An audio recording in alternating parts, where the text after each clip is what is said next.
உருளைக்கிழங்க கொஞ்சம் குட்டி குட்டியாக நறுக்கி உப்பு தண்ணியில் ஒரு 2 நிமிஷத்துக்கு போட்டு அலசி எடுத்து வைக்கணும்.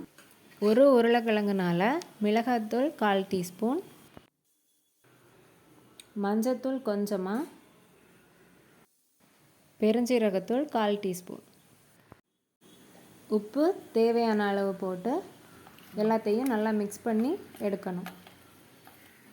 கடாயில் கொஞ்சம் எண்ணெய் விட்டு மசால் மிக்ஸ் பண்ணி வச்சுருந்த உருளைக்கிழங்க எண்ணெயில் போட்டு பொரித்து எடுக்கணும்.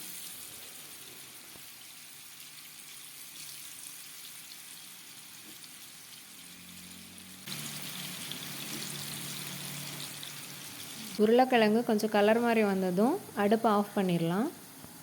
இப்போ பொரித்து வச்சுருக்க உருளைக்கிழங்க முட்டை கூட சேர்க்க போகிறோம். அதுக்கு இன்னொரு கடாயில் கொஞ்சமாக எண்ணெய் விட்டு நறுக்கி வச்சுருக்க வெங்காயத்தை அதில் நல்லா போட்டு நல்லா மிக்ஸ் பண்ணி விட்டுறணும்.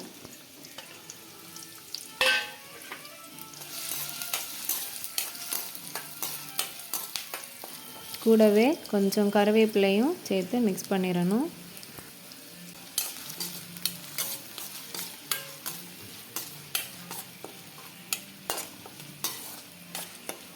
வதக்கிட்டு இருக்க வெங்காயத்துக்கும் இனிமேல் சேர்க்க போகிற முட்டைக்கும் தேவையான அளவு உப்பை போட்டுட்டு ஒரு முட்டையை அதில் உடச்சி ஊற்றிட்டு நல்லா கலந்து விட்டுறணும்.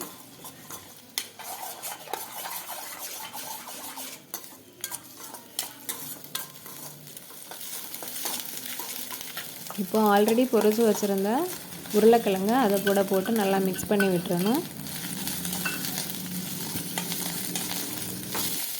கூடவே 1 டேபிள் ஸ்பூன் அளவுக்கு தக்காளி சாஸ் சேர்த்து அதில் மிக்ஸ் பண்ணி விட்டுறணும்.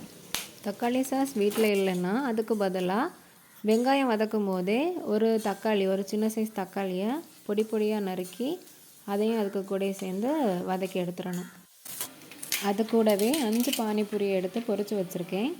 இதையும் குட்டி குட்டியாக உடச்சி அதில் அப்படியே போட்டு கொத்தமல்லி தழையும் கூட சேர்த்து நல்லா மிக்ஸ் பண்ணி எடுத்துடணும். பானிபூரி சேர்க்குறது உங்களுக்கு ஆப்ஷனல் தான். உங்களுக்கு வேண்டான்னா அதை ஸ்கிப் பண்ணிடலாம். அதை சேர்க்கும்போது மொறுமொறுன்னு ஒரு ஃப்ளேவர் கிடைக்கும், அதனால தான் ஆட் பண்ணியிருக்கேன். அவ்வளோதான், அடுப்பை ஆஃப் பண்ணிடலாம்.